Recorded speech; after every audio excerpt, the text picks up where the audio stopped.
este caso, pues les estaba comentando, estoy compartiendo con ustedes, este sería el material. En este caso, ¿verdad? Las relaciones de equivalencia, cuando tenemos pagos únicos o series, cuando el periodo de pago es menor que un periodo de capitalización, ¿verdad? Entonces, cuando esto sucede, lo quiero presentar a través de un ejemplo, ¿verdad? Este es el ejemplo que les tengo preparado para el día de hoy, para presentarles estos casos. Entonces, lo vamos a ver con este ejemplo. Es un ejemplo que está en Excel. Es el ejemplo que está en el libro, se llama el ejemplo 4.10, ¿verdad? Entonces, en este caso, lo que les quiero, lo importante aquí es lo siguiente. Digamos, en este problema, nosotros nos aparece una relación de equivalencia de periodo de pago menor que un periodo de capitalización. ¿Sí? Entonces, para poder resolver el problema de estos, podemos aplicar dos políticas. Hay una política 1 que es cuando no queremos que se generen intereses entre periodos, ¿sí? Por decirles así, veamos el diagrama de flujo de efectivo, ¿sí? De un problema. Digamos, en este problema es para un proyecto de alcohol aluminio, en el cual el gerente que está coordinando un proyecto, él lo que quiere es alquilar una maquinaria, ¿sí? En este caso es renovación de una mina, ellos están haciendo refinamiento de materiales, entonces están alquilando una máquina para refinar material de mina, de minería. Entonces ellos, según el plan, en el año van a querer contratar al principio el refinamiento de materiales, después en el segundo mes, en febrero, van a contratar otra vez la máquina, en el cuarto mes la van a volver a contratar, en el quinto mes la van a volver a contratar y en el décimo mes la van a volver a contratar, ¿verdad? La máquina de refinamiento de materiales, o mejor dicho, voy a contratar la máquina o la empresa, la quiero contratar durante todo el año y el contrato para el alquiler de esa máquina durante todo el año, la empresa quiere que le haga un primer pago de $150,000 al inicio, después en el mes de febrero $200,000, otro desembolso de $75,000 en el mes de abril, en el mes de mayo $100,000 y en el mes de octubre $50,000. Ahora, esos son los gastos, los desembolsos. Y yo necesito dinero para cubrir estos desembolsos. El dinero me lo van a enviar las oficinas principales. Las oficinas principales me van a enviar en agosto $90,000, en septiembre $120,000 y en noviembre $45,000. De este plan que yo tengo para este año, ¿verdad? Si así fueran los flujos de efectivo, ellos quieren saber cómo va a estar la empresa, si la empresa va a tener suficiente dinero al final para poder enfrentar la cantidad de gastos o la cantidad en este caso, del pago total que le tengo que hacer a la empresa, al contratista, ¿verdad? Entonces, ese es el planteamiento del problema aquí. Lo que les quería decir es que así como están distribuidos los flujos de efectivo en 12 meses, yo puedo ver que los pagos en este caso se están reflejando de manera mensual, pero la capitalización de interés en este caso es trimestral, o sea, es al final del tercer mes, al final del sexto mes, al final del noveno mes y al final del 12º mes. Por lo tanto, eso es lo que me representa el tipo de relación de equivalencia que voy a tener. Que las relaciones van a ser, en este caso, la acumulación de interés es trimestral, ¿sí? Y el periodo de pago es mensual. Entonces, para poderlo resolver, yo puedo resolverlo aplicando la política 1. La política 1 lo que me permite entonces es que una relación de equivalencia de periodo de pago menor a periodo de capitalización la puedo convertir en una relación de periodo de pago igual a periodo de composición.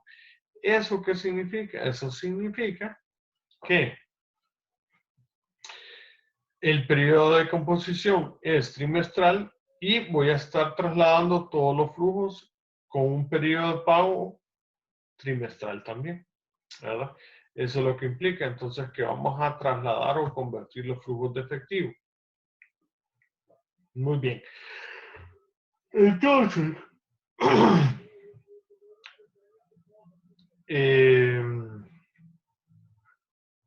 los flujos de efectivo que se encuentran entre dos periodos de composición, aquí es periodo de composición, disculpe, se deben trasladar en el caso de desembolsos al final del primer periodo de composición y los reembolsos al inicio del primer periodo de composición. ¿Ok? Entonces, esos los flujos de efectivo de pago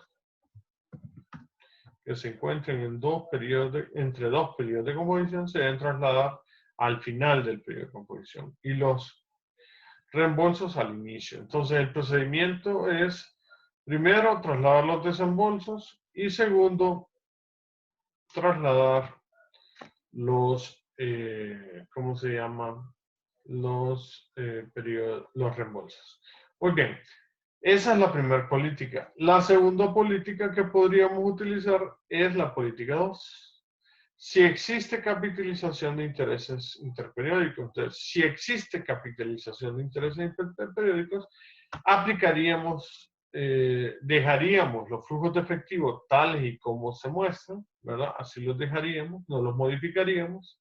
O sea, que en este caso el diagrama de flujo de efectivo quedaría tal y como está y en base a esa distribución de los flujos de efectivo trabajaríamos y calcularíamos nuestra tasa de interés efectiva por periodo de pago. ¿Ok? Muy bien.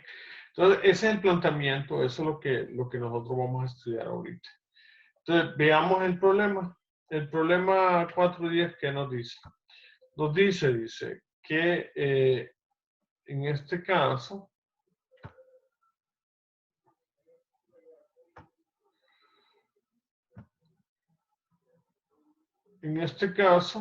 ¿verdad? Nos dice,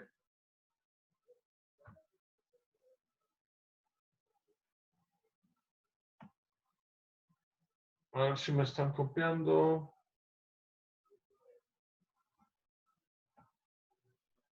Sigo aquí, ¿verdad? En el problema. ¿Están viendo el problema ahorita? El ejemplo 4.10 en Excel.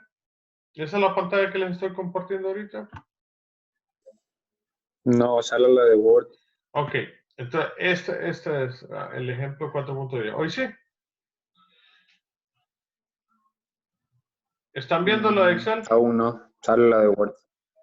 Ah, ok. Sigue saliendo la de Word. Sigue saliendo la de Word. ¿Y ahora? Ok, ahí sí. Muy Sí, bien. ahí sí. Entonces, en el ejemplo 4.10,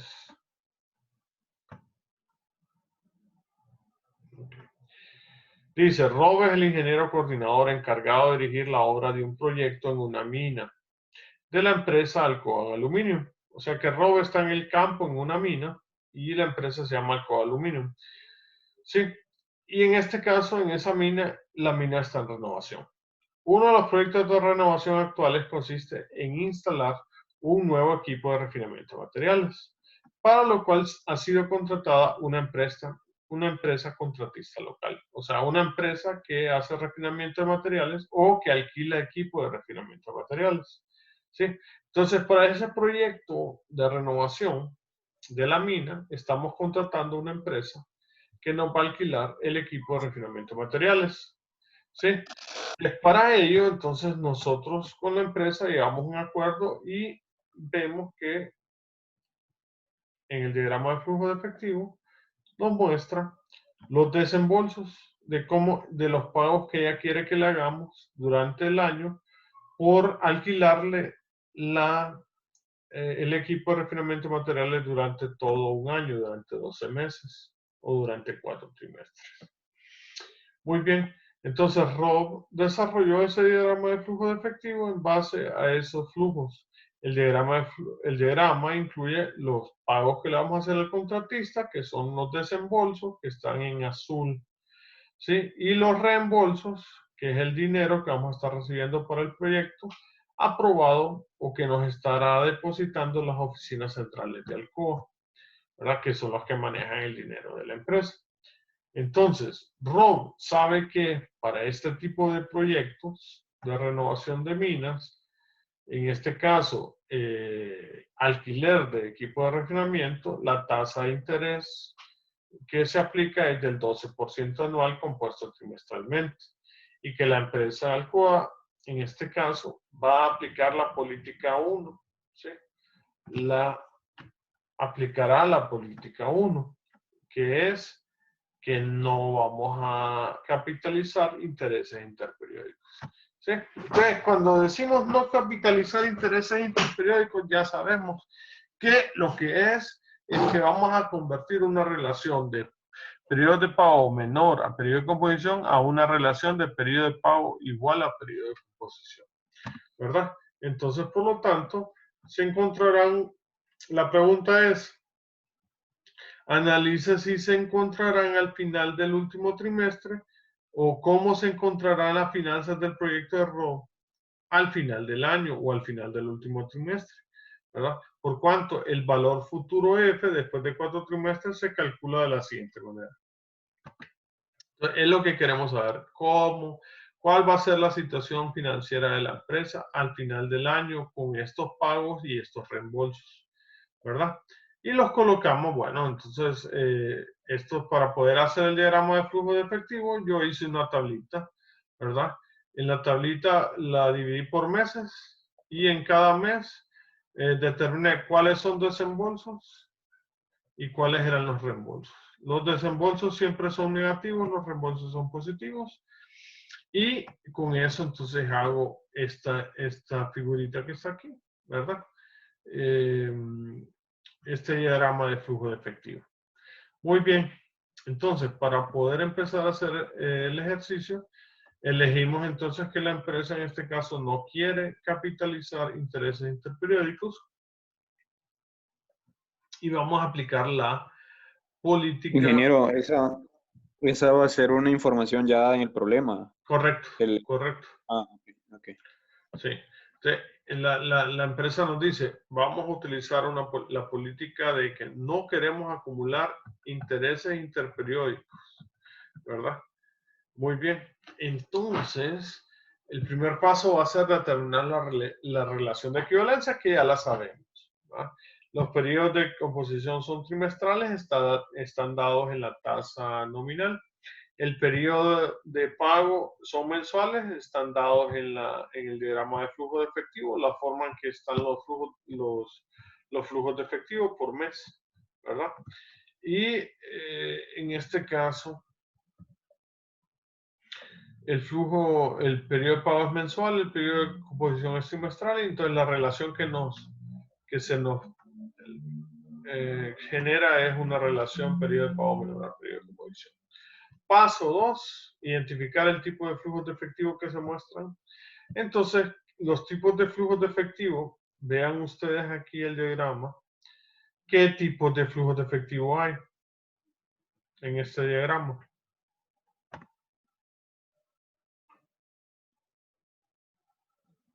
¿Cómo son los flujos de efectivo? ¿Son pagos únicos, reembolsos únicos, Sí. o hay alguna serie en ella? Creo que serie no podríamos identificar, creo que son pagos únicos, reembolsos únicos. Así es, eso es lo que hay. Muy bien, excelente. Entonces eso ponemos en el paso 2, ¿verdad? Que los flujos de efectivo únicos son en color azul y son pagos, los pagos que Rob le va a hacer al contratista. Los flujos de efectivo únicos en color naranja son depósitos de dinero, que son las recepciones de dinero o los depósitos que nos va a hacer nuestra empresa para que podamos hacer esos pagos. Muy bien, entonces, los tipos de factores que vamos a estar utilizando, ¿cuáles son? Son factores FP. ¿Por qué? Porque yo voy a considerar que todos los flujos de efectivo para mí serían flujos de efectivo, serían valores presentes, ¿sí? Aquí un valor presente y lo que quiero identificar es su valor futuro en el año, en el último trimestre o en el mes 12. Este sería el segundo valor presente y cuál sería su valor futuro en el mes 12. Este valor presente y su último valor futuro en el mes 12. Pero antes de empezar a determinar eso, como vamos a utilizar la política 1, hay un paso anterior. El paso anterior es aplicar la política 1, que sería transformar una relación de equivalencia de periodo de pago menor a periodo de composición a una relación de periodo de pago igual a periodo de composición. Muy bien, ¿eso qué implica? Bueno, eso implica, nos vamos a enfocar aquí primero en los desembolsos. ¿Sí? En el primer trimestre, entre el periodo 1 al periodo 3, ¿sí? Digamos, cuando digo yo periodo de pago igual a periodo de composición, quiere decir que los únicos periodos que van a quedar van a ser el 0, el 3, o sea, los trimestres, el primer trimestre, el 6, el segundo trimestre, el 9, el tercer trimestre y el 12, el cuarto trimestre. Entonces, entre 1 y 3, si existen desembolsos entre el primero y el tercer periodo, entonces lo vamos a trasladar tal y como está, con el valor que tiene, al tercer periodo. Entonces, por lo tanto, sí, el que está en el periodo 0 no se toca, ahí se deja en el periodo 0. O sea, es el momento actual, es al inicio del periodo 1, ¿verdad? Eso es lo que Eso significa el periodo 0. es un pago inicial, ¿verdad? Sí, un pago inicial, ese no lo tocamos. Pero si hubiera un pago al final del periodo 1, un pago al final del periodo 2 y un pago al final del periodo 3, ¿sí? Estos, entre el 1 y el 2, los trasladaríamos al 3, ¿verdad? ¿Entienden eso? Entonces, el único pago que está, Solo lo no, sumamos y los colocamos. solo los vamos a sumar. Si son desembolsos, los vamos a sumar, ¿verdad? Entonces, como aquí solo hay uno, como aquí entre 1, 2 y 3 solo hay un flujo de efectivo, entonces lo trasladamos así como está, 200,000 al periodo 3. ¿Entienden? Muy bien.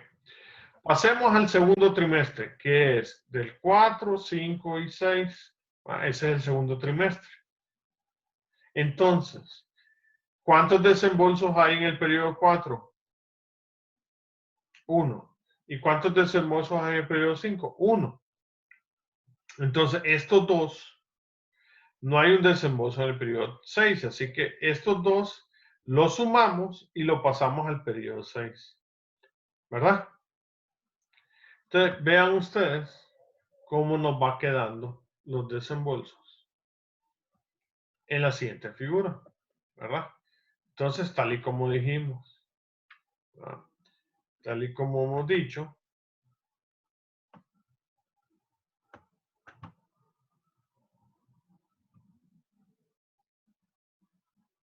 miren,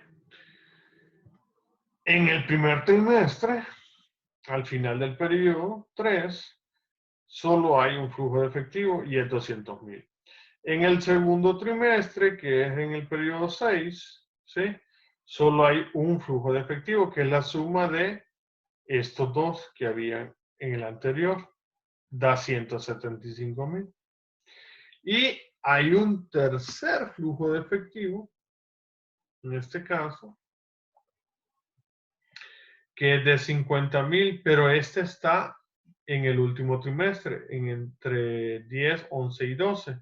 Entonces, este lo pasaríamos al mes 12, ¿verdad? O al cuarto trimestre. Y eso es lo que está sucediendo. Miren cómo se transformaron todos los flujos de efectivo. Quedó un solo flujo de 200,000, un solo flujo de 175,000 y un solo flujo de 50,000.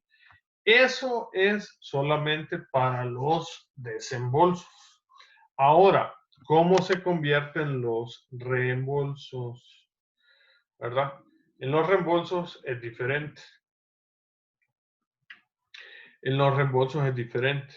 En los reembolsos es, si hay un reembolso entre el periodo 0 y el periodo 3, ¿sí? Entre el periodo 0 y el periodo 2, perdón. Entre el periodo 0 y el periodo 2. Entonces, lo vamos a trasladar al periodo 0, ¿sí? O sea, si hay algún reembolso, quiere decir si hay algún flujo de efectivo hacia arriba. Entonces, podemos ver que en el primer trimestre, entre 0, 1 y 2, no hay reembolsos. Entonces, pasamos al segundo trimestre, que cubriría el 3, 4 y 5. Si hay algún reembolso, no hay reembolso. Entonces, pasamos al tercer trimestre. Vamos a ver. Este sería el primero, después este sería el segundo, después este sería el tercero. Muy bien. En el tercero sí hay un flujo de efectivo, ¿verdad? Este sería para el tercer trimestre. Entonces, es de 90, está en el mes 8, lo pasaríamos al mes 6 o al segundo trimestre. ¿Ok? Entonces, ya aquí nos quedarían menos 175,000 hacia abajo y 90,000 hacia arriba. Luego, al tercer trimestre, también tenemos que ver entre, muy bien, entre 9, 10 y 11, ¿sí? Si tenemos algún flujo de efectivo como reembolsos. En este caso tenemos 120,000 que ya está en el tercer trimestre y agregaríamos 45,000. Este lo trasladaríamos aquí al inicio, entonces nos daría un flujo de efectivo de 145,000, ¿verdad? El reembolso. Entonces, esos serían los únicos traslados. En el mes 12 o en el último trimestre no hay flujos de efectivo hacia arriba y si hubiera no se movería, ahí se quedaría, ¿verdad? Muy bien, entonces con eso nosotros vamos a... Ingeniero, ¿podría volver a explicar lo de los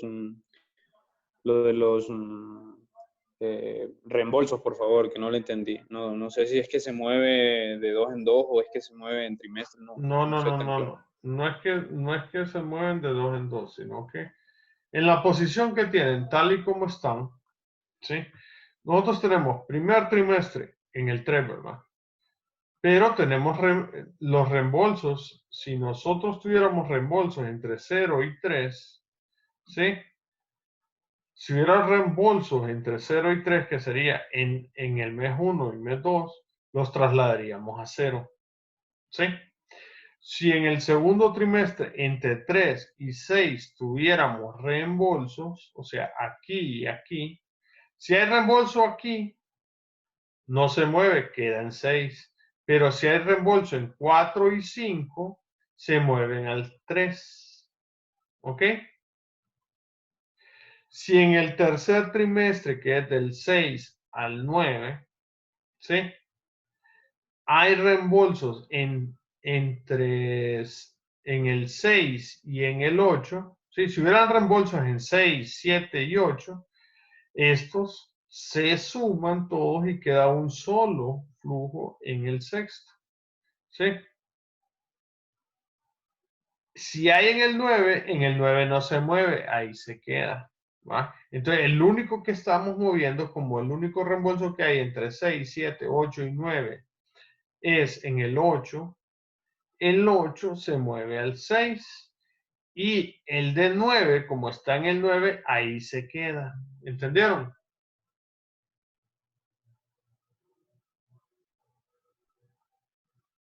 jóvenes.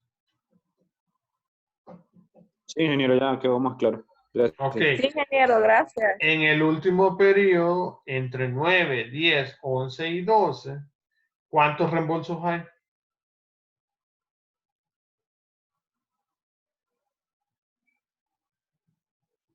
¿Cuántos reembolsos hay? Solo habría uno, habría que trasladar ese. Entre 9, entre 9. En el último trimestre, el último trimestre es 9, 10, 11 y 12. Bueno, son 3 meses, 10, 11 y 12. ¿Sí? Son 3 meses. ¿Cuántos reembolsos hay? Solo hay Dos. uno. Solo hay uno. ¿Sí? Sí, un trimestre son 3 meses. ¿Va? Entonces serían octubre, noviembre y diciembre. Es el tercer trimestre. ¿Sí? ¿Verdad? O sea, inicia en aquí al final, el final de septiembre es el inicio de octubre, ¿sí? Por eso yo digo 9, 10, final de octubre, 11, final de noviembre, 12, final de diciembre, ¿entiendes? O sea, el del 9, el de 9 no se movería. El que se debería de mover es el 11. Correcto, entonces mueves el 11 y se lo sumas a 120, ¿cuánto es? 165,000. ¿Entendido? Sí, entendido. Muy bien. Entonces así nos queda, miren, el diagrama de flujo de efectivo nos quedaría de esta manera, ¿verdad? Pero todavía no es un diagrama de flujo de efectivo finalizado. ¿Por qué?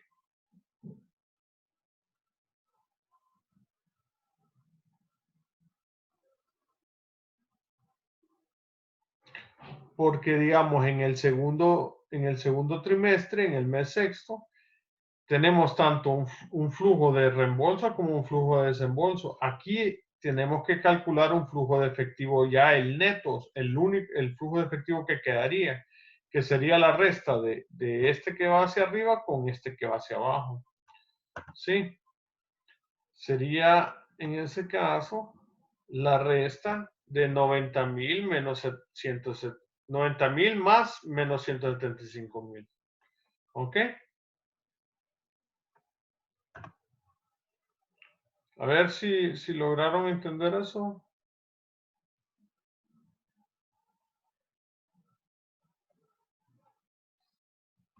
¿Entendieron? Sí, sí, sí. Bueno, aquí está el flujo de efectivo neto. Yo lo hago aquí, miren. Flujo de efectivo neto era una columna y es la suma de esto más esto. ¿Ah? En el tercer periodo es la suma de, en el primer trimestre es la suma de esto más esto. Y en el segundo, ahí en el segundo semestre, en el segundo trimestre es que hay un desembolso y un reembolso, un positivo y un negativo, que te queda con o sea, realmente lo que nos va a quedar es un único flujo de efectivo de 85,000, ¿verdad? Y los demás pues quedan así. Muy bien, entonces, el flujo de efectivo final nos queda así de esta manera.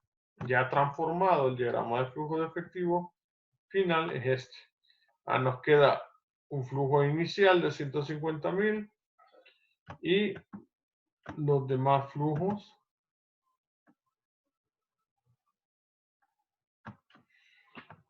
en el primer trimestre de 200,000, en el segundo trimestre de 85,000 y en el cuarto trimestre de 50,000. Esos son los desembolsos. Y los reembolsos, solo va a haber un reembolso en el tercer periodo, el tercer trimestre, por 160,000. 165,000. Lo que pasa es que ahí no aparece ahorita por la escala que la tengo que aumentar. Pero bueno, entonces, eso es lo que hacemos nosotros en este caso, ¿verdad?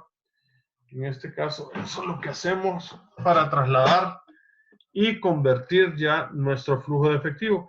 Este flujo de efectivo final es el diagrama de flujo de efectivo con el cual vamos a trabajar para poder encontrar el valor futuro total.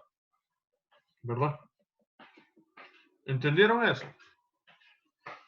Tienes otros de esos que tengo micrófono. Y yo tengo en la computadora se puede. Sí. Jóvenes, ¿entendieron eso? Muy bien. Entonces, el paso 4 sería determinar una tasa de interés efectiva por periodo de pago trimestral. Pero en este caso, estamos viendo que ahora ya los periodos de pago, ¿cómo quedaron los periodos de pago en este nuevo flujo de efectivo? En el diagrama de flujo de efectivo final, ¿cómo quedaron los flujos de pago? ¿Cómo son los periodos?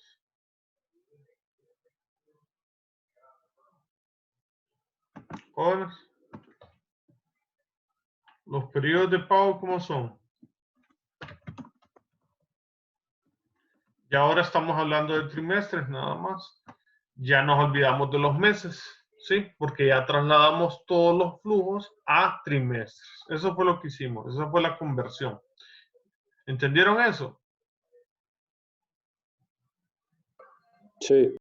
Muy bien. Entonces, ya el flujo, ya ahora vamos a trabajar con trimestres. Entonces, por eso nosotros ahora lo que nos interesa es encontrar una tasa de interés efectiva por periodo de pago trimestral. O sea, el periodo de pago ahora es trimestral. La tasa efectiva que queremos calcular ahora es una tasa efectiva trimestral.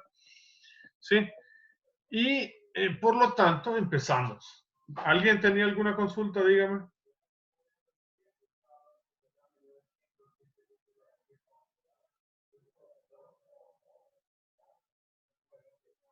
¿Alguien tenía una consulta? Bueno, entonces la tasa de interés efectiva por periodo de pago trimestral es la que vamos a calcular.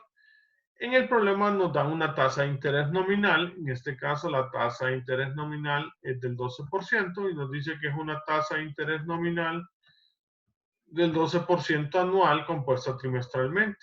Entonces lo que tenemos es la tasa de interés nominal que es al 12%. Es una tasa de interés anual. ¿Va? La tasa de interés nominal es anual al 12%, el periodo de pago es trimestral, el periodo de composición es trimestral y M es igual a 1. Si esto es así, lo único que necesitamos es determinar cuál es la tasa de interés nominal trimestral equivalente. O sea, sacar esta tasa anual en trimestres. Y para sacarla en trimestres lo único que hacemos es dividirla. ¿Cuántos trimestres tiene un año? 4. Entonces la divides entre 4 y te va a dar que la tasa de interés nominal trimestral equivalente es del 3%.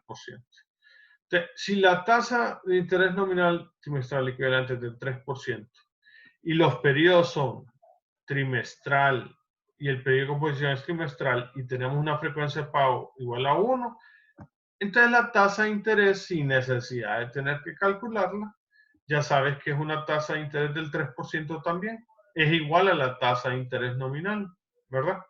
Porque M es igual a 1. Entonces, la tasa de interés nominal trimestral es igual a una tasa de interés efectiva trimestral. Entonces, la tasa de interés trimestral es igual al 3% también. Muy bien, ya tenemos entonces la tasa de interés trimestral y por lo tanto, entonces, ahora sí, con el diagrama de flujo de efectivo, el último, nosotros vamos a tratar de entonces encontrar el valor futuro total, ¿verdad? Como lo que tengo aquí son factores FP, o sea que a partir de un valor presente yo quiero tener el valor futuro, a partir de este valor presente yo quiero tener el valor futuro. Entonces tengo un F sub 0, que es el que ya está en el cuarto periodo, este es el F sub 0. Para mí este sería F sub 1, F sub 2, F sub 3 y F sub 4. ¿Sí? O sea, 1, 2, 3, 4 flujos de efectivo y los voy a enumerar de esa manera. Entonces, F sub 0 es el que ya está en el último trimestre, F sub 1, 2, 3, 4 son los que les menciono ahorita. Entonces, tengo F sub 0, tengo P sub 1, que es el inicial, menos 150,000, P sub 2, que es de 200,000, está en el primer trimestre, P sub 3 que está en el segundo trimestre de 85,000 y P sub 4 que está en el... Ese está en el... No, ese está... no está en el primer trimestre, sino que está ahora, en el momento inicial. Este está en el primer trimestre, este está en el segundo trimestre y este está en el tercer trimestre, ¿verdad? Este F sub 0 está en el cuarto trimestre. Muy bien, entonces teniendo eso en cuenta y sabiendo el planteamiento del problema, que sería el F total que voy a tener al final, entonces yo puedo venir e ir calculando cada uno de esos factores. Entonces el factor F sub 1, que es el que está en el momento ahora, ¿cuánto va a equivaler en el último trimestre? 168,000, ¿verdad? Entonces, utilizamos la tasa de interés efectiva calculada, utilizamos número de periodos. ¿Cuántos periodos hay del momento ahora al cuarto trimestre? ¿Cuántos periodos hay? ¿Cuántos periodos trimestrales? 4 habíamos dicho. 4, correcto. Entonces, así lo vamos a ir calculando. Para el de 200,000, ¿cuántos periodos hay ese enfrente? Para este. ¿Cuántos periodos hay? 1, 2, 3, ¿verdad? ¿Sí? Si quiero